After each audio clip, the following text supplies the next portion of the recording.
혹시 요즘 이런 순간 있으십니까? 아침에 눈을 떴는데 딱히 갈 곳이 없습니다. 휴대폰을 봤는데 연락 온 사람도 없습니다. TV를 틀어놓긴 했는데 이상하게 소리만 시끄럽고 마음은 더 허전합니다. 분명 젊을 때는 하루가 너무 짧았습니다. 아이 키우고 돈 벌고 집안일하고 부모님 챙기고 직장 다니고 정신없이 살다 보니 하루가 어떻게 지나갔는지도 몰랐습니다. 그런데 어느 날부터 시간이 너무 많이 남습니다. 예전에는 시간이 없어서 힘들었는데 이제는 시간이 너무 많아서 힘듭니다. 이게 참 이상합니다.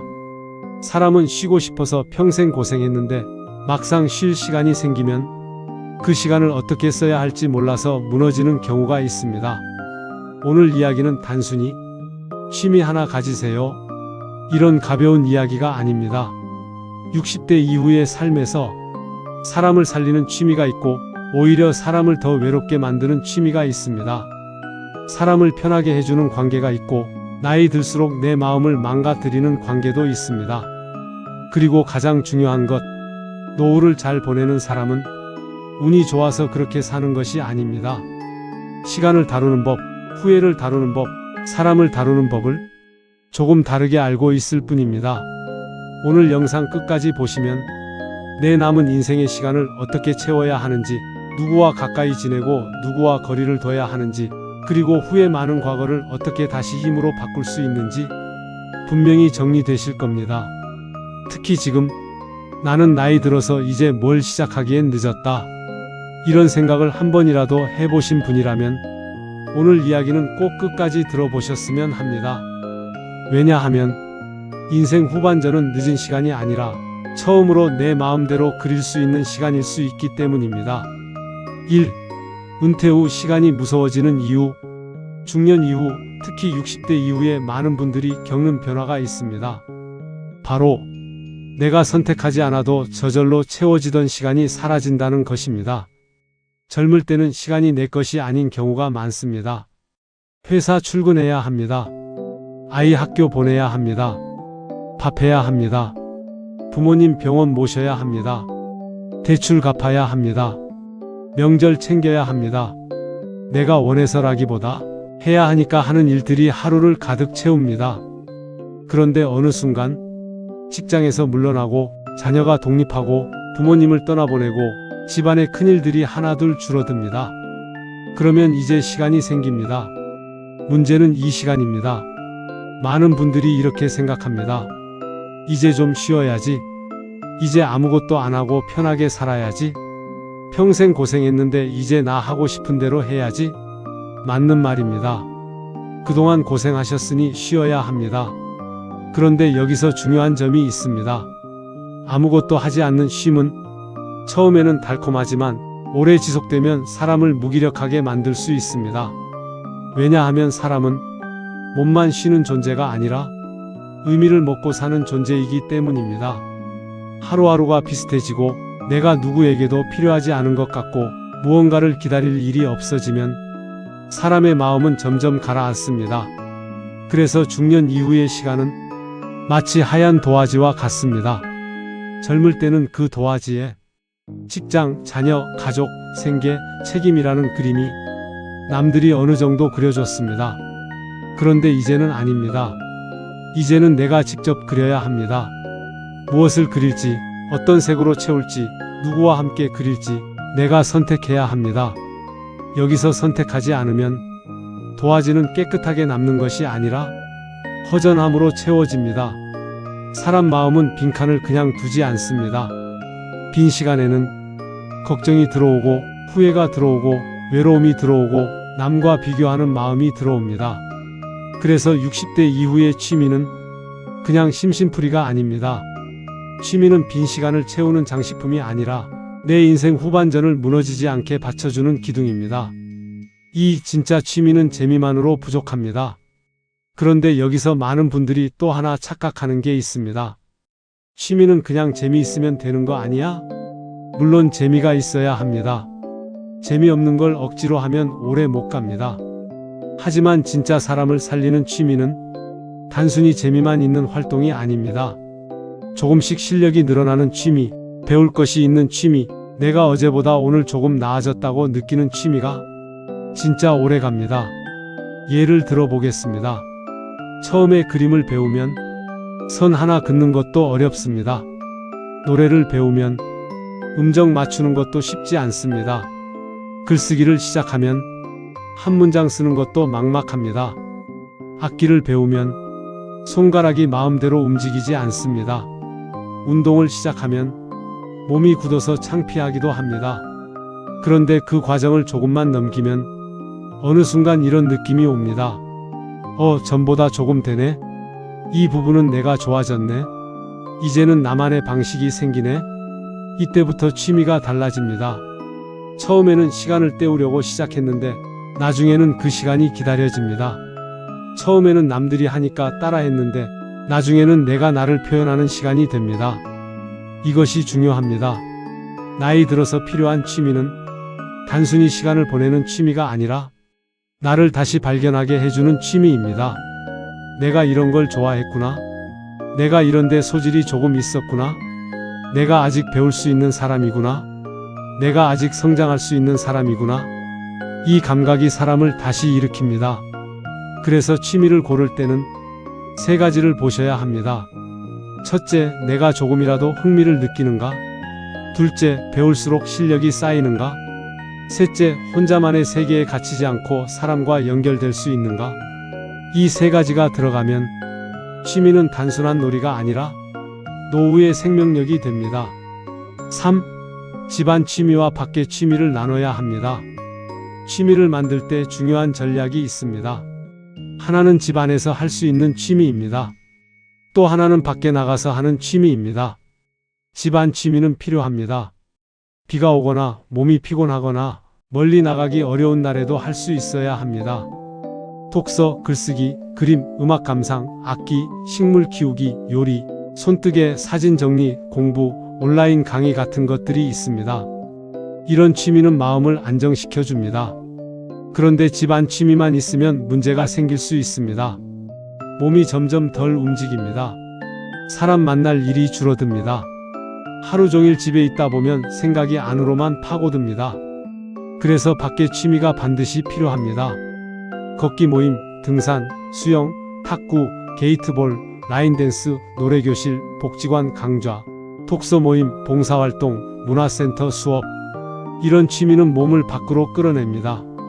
몸이 밖으로 나가면 마음도 같이 밖으로 나갑니다. 햇빛을 보고 사람 목소리를 듣고 인사를 나누고 내 이름을 불러주는 사람이 생깁니다. 이게 생각보다 큽니다. 노후에 가장 위험한 것은 혼자 있는 시간이 아닙니다. 혼자 있는 시간이 너무 길어져서 내가 혼자인 상태에 익숙해지는 것입니다. 처음에는 편합니다. 사람 안 만나니 신경 쓸 일 없고 좋네. 집에 있으니 돈도 안 쓰고 편하네. 괜히 나가봐야 귀찮기만 하지. 그런데 그렇게 몇 달, 몇 년이 지나면 사람 만나는 근육이 약해집니다. 대화하는 것도 부담스럽고 새로운 곳에 가는 것도 두렵고 누가 불러도 나가기 싫어집니다. 결국 외로워서 힘든데 외로움을 벗어날 힘도 약해지는 겁니다. 그래서 취미는 혼자 하는 취미만으로는 부족합니다. 혼자 즐기는 취미도 있어야 하지만 함께하는 취미가 반드시 있어야 합니다. 내가 잘하지 않아도 됩니다. 처음부터 친해지지 않아도 됩니다. 말이 많지 않아도 됩니다. 중요한 건 일주일에 한두 번이라도 정해진 시간에 정해진 장소로 내 몸을 데리고 나가는 것입니다. 이게 노후를 바꾸는 첫 번째 행동입니다. 4. 액티브 시니어는 나이를 다르게 대합니다. 우리가 흔히 하는 말이 있습니다. 내 나이가 몇인데? 이 나이에 무슨? 이제 늙어서 안 돼. 젊은 사람들이나 하는 거지. 이 말이 무서운 이유는 몸보다 마음을 먼저 늙게 만들기 때문입니다. 물론 나이를 부정하자는 뜻은 아닙니다. 60대는 30대와 다릅니다. 체력도 다르고 회복 속도도 다르고 책임도 다르고 살아온 세월도 다릅니다. 그걸 무시하면 안 됩니다. 하지만 나이를 인정하는 것과 나이를 핑계로 삶을 접는 것은 다릅니다.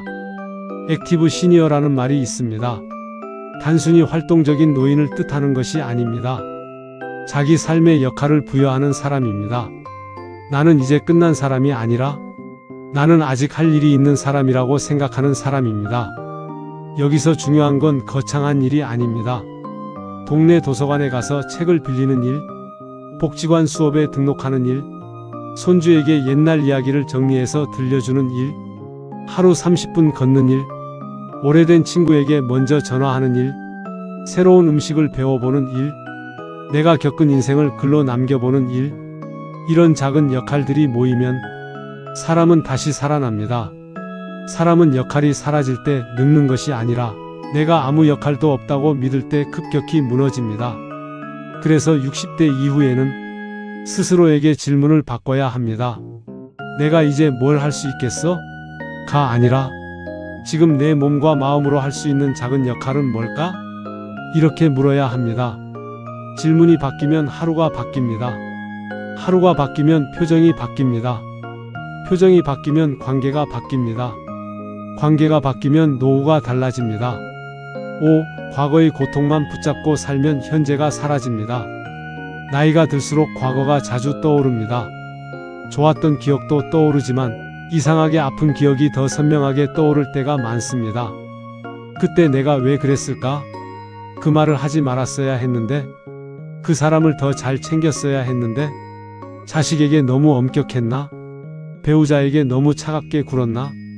부모님께 더 잘했어야 했는데, 이런 후회는 정말 아픕니다. 그런데 여기서 중요한 것이 있습니다. 후회를 없애려고만 하면 후회는 더 커집니다. 후회는 지우는 것이 아니라 다르게 써야 합니다. 후회는 나를 벌주기 위해 있는 감정이 아닙니다. 내가 앞으로 조금 더 나은 사람이 되도록 비춰주는 거울일 수 있습니다. 예를 들어 자녀에게 했던 말이 후회된다면 그 후회는 이런 질문으로 바꿀 수 있습니다. 지금이라도 내가 할 수 있는 따뜻한 말은 없을까? 내가 사과할 수 있는 부분은 없을까? 앞으로는 조언보다 먼저 들어줄 수 없을까? 배우자에게 미안한 마음이 있다면 이렇게 바꿀 수 있습니다. 오늘 밥 먹을 때 고맙다는 말 한마디 해볼까? 괜히 지적하지 말고 한번 웃어볼까? 내 방식만 옳다고 고집하지 말아볼까? 부모님께 못한 것이 후회된다면 이렇게 바꿀 수 있습니다. 내 자녀에게 같은 후회를 물려주지 않으려면 어떻게 해야 할까? 내가 받은 사랑과 아쉬움을 글로 남겨볼까? 비슷한 처지의 누군가에게 따뜻하게 대해볼까? 이렇게 후회는 나를 무너뜨리는 돌덩이가 될 수도 있고 나를 다듬는 도구가 될 수도 있습니다. 차이는 하나입니다. 후회에서 멈추느냐, 후회를 행동으로 바꾸느냐. 노후에 정말 중요한 말이 있습니다. 마음만 다잡으려고 하지 마십시오. 몸을 먼저 움직이십시오. 우울하면 일어나야 합니다. 후회가 밀려오면 걸어야 합니다. 마음이 답답하면 밖으로 나가야 합니다. 생각으로 생각을 이기기는 어렵습니다. 하지만 행동은 생각의 방향을 바꿉니다. 걷다 보면 숨이 바뀌고 숨이 바뀌면 뇌가 바뀌고 뇌가 바뀌면 생각의 결이 달라집니다. 대단한 결심이 필요하지 않습니다. 신발을 신는 것, 문을 여는 것, 집 앞을 한 바퀴 도는 것, 그게 시작입니다. 노후는 큰 결심보다 작은 행동을 매일 반복하는 사람이 이깁니다. 6. 노년의 가장 큰 위험은 고독입니다. 나이가 들수록 사람을 힘들게 하는 것이 몇 가지 있습니다. 돈 문제, 건강 문제, 할 일이 없는 문제, 그리고 외로움입니다. 그 중에서도 외로움은 정말 조용히 사람을 무너뜨립니다. 겉으로는 멀쩡해 보입니다. 밥도 먹고 TV도 보고 병원도 다닙니다. 그런데 마음속에서는 나를 찾는 사람이 없구나. 내가 없어도 아무도 모르는구나. 나는 이제 주변에서 밀려난 사람이구나. 이런 생각이 자라납니다. 이 생각이 오래가면 사람은 점점 말수가 줄고 표정이 굳고 새로운 일을 피하게 됩니다. 그래서 노후에는 관계망이 필요합니다. 여기서 말하는 관계망은 친구가 100명 있어야 한다는 뜻이 아닙니다. 매일 약속이 있어야 한다는 뜻도 아닙니다. 내가 연락할 수 있는 사람, 내 안부를 물어봐 주는 사람, 같이 웃을 수 있는 사람, 필요할 때 도움을 요청할 수 있는 사람, 그리고 나도 누군가에게 도움이 될 수 있는 관계. 이 정도만 있어도 사람은 훨씬 덜 흔들립니다. 문제는 나이 들수록 관계가 저절로 유지되지 않는다는 것입니다. 젊을 때는 직장 때문에 사람을 만납니다. 자녀 때문에 학부모를 만납니다. 동네 일 때문에 사람을 만납니다. 하지만 60대 이후에는 내가 움직이지 않으면 관계가 줄어듭니다. 그래서 관계도 관리해야 합니다. 돈만 관리하는 게 아닙니다. 건강만 관리하는 게 아닙니다. 사람 관계도 관리해야 합니다. 먼저 연락하기, 생일이나 명절에 짧게 안부 묻기, 고마운 일이 있으면 표현하기, 서운한 일이 있어도 오래 쌓아두지 않기, 모임이 있으면 가끔은 빠지지 않고 나가기, 이런 것들이 관계의 근육입니다. 관계는 한번 멀어지면 다시 붙이기가 쉽지 않습니다. 그래서 아직 연결되어 있을 때 조금씩 따뜻하게 관리해야 합니다. 7. 이런 사람은 거리를 두셔야 합니다. 하지만 관계가 중요하다고 해서 아무 사람이나 붙잡고 있으면 안 됩니다. 노후에는 사람을 잘 골라야 합니다. 젊을 때는 어쩔 수 없이 만나는 사람이 많았습니다. 직장 상사, 동료, 거래처, 친척, 학부모. 싫어도 참아야 했고 불편해도 웃어야 했습니다. 하지만 60대 이후에는 내 마음을 해치는 사람과 억지로 오래 지낼 필요가 줄어듭니다. 특히 조심해야 할 사람이 있습니다. 첫째, 자랑만 하는 사람입니다. 만나면 자식 자랑, 돈 자랑, 집 자랑, 건강 자랑, 인맥 자랑만 합니다. 처음에는 그냥 들어줄 수 있습니다. 그런데 매번 듣다 보면 내 마음이 작아집니다. 둘째, 지적만 하는 사람입니다. 그 나이에 그걸 왜 해? 그건 그렇게 하는 게 아니야. 내가 뭘 몰라서 그래? 내 말이 맞아? 이런 사람과 오래 있으면 새로운 걸 시작할 용기가 사라집니다. 셋째, 이간질하는 사람입니다. 누구는 너를 이렇게 말하더라? 저 사람은 뒤에서 딴소리 하더라? 그 사람 믿지 마라. 이런 말은 관계를 병들게 합니다. 나이 들수록 마음이 평안해야 하는데 이런 사람들은 내 마음에 불필요한 소음을 만듭니다. 그렇다고 무조건 싸우라는 뜻은 아닙니다. 대놓고 끊어내기 어려운 관계도 있습니다. 오래된 친구일 수도 있고 친척일 수도 있고 모임 사람일 수도 있습니다. 그럴 때는 화제를 바꾸는 힘이 필요합니다. 누가 계속 자랑을 하면 그래, 그건 잘 됐다. 그런데 요즘 읽은 책 중에 이런 내용이 있더라. 이렇게 다른 주제를 꺼내보는 겁니다. 누가 계속 남 욕을 하면 그 이야기는 여기까지만 하자. 우리 좋은 얘기하자. 이렇게 부드럽게 선을 긋는 겁니다. 누가 계속 지적하면 그럴 수도 있겠다. 나는 한번 이렇게 해보려고. 이렇게 내 선택권을 지키는 겁니다. 노후의 관계에서 중요한 것은 모든 사람에게 좋은 사람이 되는 것이 아닙니다. 내 마음을 망가뜨리지 않는 관계를 선택하는 것입니다. 좋은 사람들과 있으면 나도 좋은 사람이 되고 싶어집니다. 배우는 사람들과 있으면 나도 배우고 싶어집니다. 걷는 사람들과 있으면 나도 걷게 됩니다. 불평하는 사람들과 있으면 나도 어느새 불평이 늘어납니다.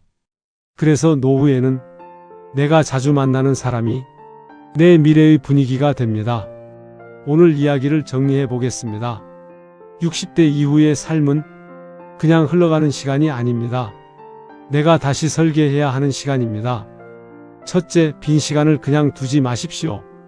빈 시간은 저절로 행복으로 채워지지 않습니다. 취미와 배움과 사람으로 채워야 합니다. 둘째, 취미는 재미만으로 부족합니다. 조금씩 실력이 늘고 나를 표현할 수 있고 사람과 연결되는 취미가 좋습니다. 셋째, 집안 취미와 밖의 취미를 함께 가져야 합니다. 혼자 있는 시간도 필요하지만 사람과 만나는 시간도 반드시 필요합니다. 넷째, 후회는 없애려 하지 말고 행동으로 바꾸셔야 합니다. 후회가 올라올 때 가만히 앉아 있으면 마음이 더 가라앉습니다.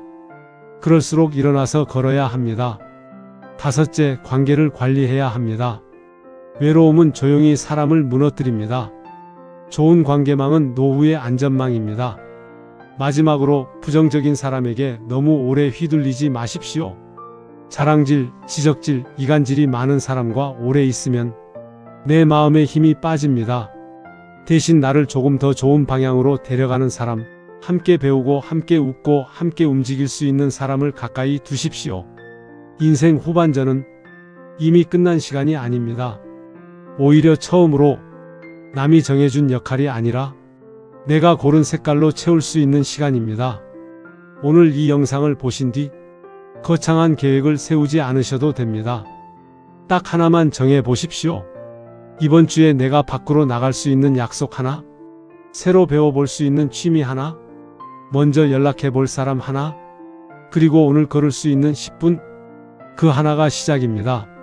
삶은 어느 날 갑자기 완전히 바뀌지 않습니다. 하지만 작은 행동 하나가 어느 날 내 하루의 분위기를 바꾸고 그 하루가 쌓여 남은 인생의 표정을 바꿉니다. 지금 늦었다고 생각하지 마십시오. 늦은 것이 아니라 이제 내 손으로 그릴 시간이 온 것입니다. 오늘 여러분의 하얀 도화지에는 무엇을 먼저 그려보시겠습니까? 영상이 도움이 되셨다면 구독과 좋아요 부탁드립니다. 그리고 댓글에 내가 이번 주에 시작할 작은 취미 하나를 적어 보십시오. 적는 순간 이미 시작하신 겁니다.